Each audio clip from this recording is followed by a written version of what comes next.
കണ്ണൂർ എരന്തോളിയിൽ ആംബുലൻസിന്റെ വഴി തടഞ്ഞ് കാർ യാത്രികൻ. കൃത്യസമയത്ത് രോഗിയെ ആശുപത്രിയിൽ എത്തിക്കാൻ സാധിക്കാത്തതിനെ തുടർന്ന് രോഗി മരണപ്പെട്ടതായി പരാതി. രോഗിയുമായി മട്ടന്നൂരിൽ നിന്നും തലശ്ശേരിയിലേക്ക് പോകുകയായിരുന്ന ആംബുലൻസിന്റെ മുന്നിലാണ് കാർ സൈഡ് കൊടുക്കാതെ പോകുന്നത്.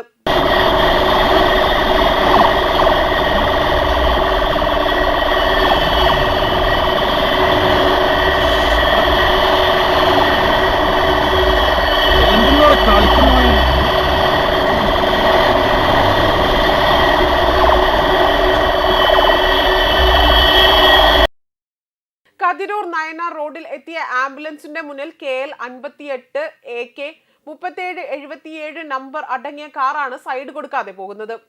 കഴിഞ്ഞ ദിവസം നടന്ന സംഭവത്തിന്റെ ദൃശ്യങ്ങളടക്കം വലിയ തോതിൽ പ്രചരിക്കുന്നുണ്ട്. രോഗിയെ തലശ്ശേരി ഇന്ദിരാഗാന്ധി ആശുപത്രിയിൽ എത്തിച്ചെങ്കിലും എത്തിക്കാൻ വൈകിയതിനാൽ തന്നെ രോഗി മരണപ്പെടുകയായിരുന്നു. കുറച്ച് നേരത്തെ എത്തിക്കാൻ സാധിച്ചിരുന്നുവെങ്കിൽ രക്ഷപ്പെടാൻ സാധിക്കുമായിരുന്നുവെന്നാണ് ഡോക്ടർമാരുടെ അഭിപ്രായം. ഇങ്ങനെ ഡോക്ടർമാർ അഭിപ്രായപ്പെട്ടതായി മരണപ്പെട്ടവരുടെ മകൻ പറഞ്ഞു.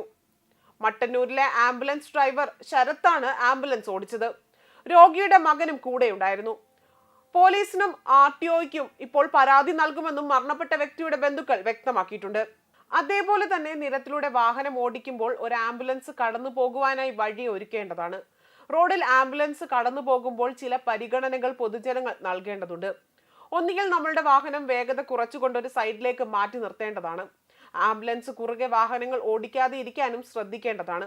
അതേസമയം മനുഷ്യജീവൻ രക്ഷിക്കുന്നതിനോ ഒരാളുടെ ആരോഗ്യത്തിന് ഗുരുതരമായ നാശം ഉണ്ടാകുന്നതിനെ തുടർന്നോ ഒരു കുറ്റം നടക്കുന്നതിന് അത് തടയുന്നതിനോ തീ കെടുത്തുന്നതിനോ ഒരാവശ്യ സേവനത്തിന് നാശം ഉണ്ടാകുന്നതിന് അത് തടയുന്നതിനോ പോലുള്ള ആവശ്യമായ ഘട്ടത്തിൽ റോഡിൽ ഓടിക്കേണ്ട പ്രത്യേകതരം പരിഗണനകൾ നിയമപരമായി നൽകേണ്ട വാഹനങ്ങളാണ് എമർജൻസി വാഹനങ്ങൾ എന്ന് പറയുന്നത്.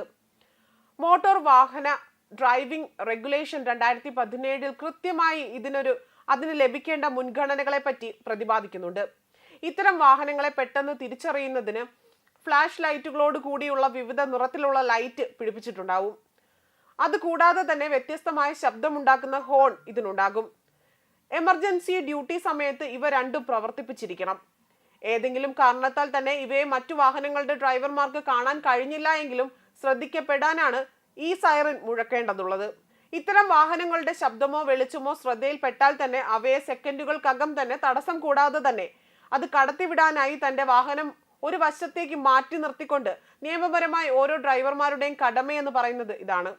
ആവശ്യമെങ്കിൽ നിർത്തുകയും അടിയന്തര വാഹനം കടന്നു പോകും വരെ ആ നിർത്തിയിട്ട സ്ഥലത്ത് നിന്ന് തുടരുകയും ചെയ്യേണ്ടതാണ്. ഇത്തരം വാഹനങ്ങൾക്ക് അങ്ങേയറ്റം സൂക്ഷ്മതയോടെയും ഉത്തരവാദിത്വത്തോടെയും തന്നെ ഒരു മുൻകരുതലോടെയും തന്നെ നമ്മൾ എടുക്കേണ്ടതാണ്. ചുവന്ന ലൈറ്റ് മറികടക്കാവുന്നതുമാണ്. പറഞ്ഞിരിക്കുന്ന വേഗത പരിധിയും മറികടക്കാവുന്നതാണ്. ഹൈവേ ഷോൾഡറിലൂടെ ഓടിക്കാവുന്നതുമാണ്. നോ എൻട്രി അല്ലെങ്കിൽ വൺ വേ റോഡുകളിൽ ഇരു ദിശകളിലും ഓടിക്കാവുന്നതാണ്. ഒരു കാരണവശാലും ഇവരുടെ യാത്ര മുതലെടുത്തുകൊണ്ട് പിന്തുടർന്നു പോകരുത്. ഇവരുമായി ഏറ്റവും കുറഞ്ഞത് 50 മീറ്റർ അകലമെങ്കിലും പാലിക്കേണ്ടതുമാണ്. അതേസമയം സമാനമായ സംഭവങ്ങൾ ഇതിനു മുന്നേയും നടന്നിട്ടുണ്ട്. കുറച്ച് മാസങ്ങൾക്ക് മുൻപ് ആലപ്പുഴയിൽ രോഗിയുമായി പോകുന്ന ആംബുലൻസിന് കുറുകെ കാറിട്ട് യുവാക്കളുടെ വെല്ലുവിളി നടത്തിയ സംഭവം അല്ലെങ്കിൽ അങ്ങനെ വെല്ലുവിളി നടത്തിയ പ്രകടനങ്ങൾ വലിയ തോതിൽ വൈറലായിരുന്നു. ആംബുലൻസ് ഡ്രൈവർ പോലീസിൽ പരാതി നൽകിയെങ്കിലും പിന്നീട് യുവാക്കൾ ക്ഷമ ചോദിച്ചതോടെ തന്നെ പരാതി പിൻവലിക്കുകയായിരുന്നു. അതേപോലെ തന്നെ ആംബുലൻസിന് സൈഡ് കൊടുക്കാതെ തന്നെ കുറെ ദൂരം കാർ ഓടിച്ച യുവാക്കൾ അഭ്യാസ പ്രകടനം വരെ നടത്തി. തുടർന്നാണ് വാഹനത്തിന് കുറുകെ കാർ നിർത്തിയിട്ടുകൊണ്ട് യാത്ര തടസ്സപ്പെടുത്തി വെല്ലുവിളി നടത്തിയതും. ആംബുലൻസ് ഹോൺ അടിച്ചാണ് അതിക്രമത്തിന് പ്രകോപനം ഉണ്ടാക്കിയെന്ന് പോലീസ് വ്യക്തമാക്കിയിരുന്നു. അതേപോലെ തന്നെ പിഞ്ചു കുഞ്ഞുമായി പോയ ആംബുലൻസിന് വഴി കൊടുക്കാതെ തന്നെ മാർഗ തടസ്സം ഉണ്ടാക്കി കിലോമീറ്ററോളം കാർ ഓടിച്ച ആളുടെ ലൈസൻസ് മോട്ടോർ വകുപ്പ് റദ്ദാക്കിയ സംഭവം വരെ റിപ്പോർട്ട് ചെയ്തിട്ടുണ്ട്.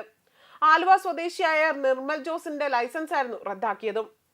ആംബുലൻസിന് വഴിയൊരുക്കുവാൻ വേണ്ടിയാണ് താൻ മുന്നിൽ ചീറിപ്പാഞ്ഞതെന്നായിരുന്നു പ്രതിയായ നിർമ്മൽ ജോസഫ് നൽകിയ വിശദീകരണം. മറ്റു വാഹനങ്ങൾ തടസ്സമാകാതിരിക്കാനായിരുന്നു ശ്രമമെന്നും ഇയാൾ പോലീസിനോട് പറഞ്ഞിരുന്നു. എന്നാൽ ഈ വാദം പോലീസ് മുഖവരക്കെടുത്തില്ല.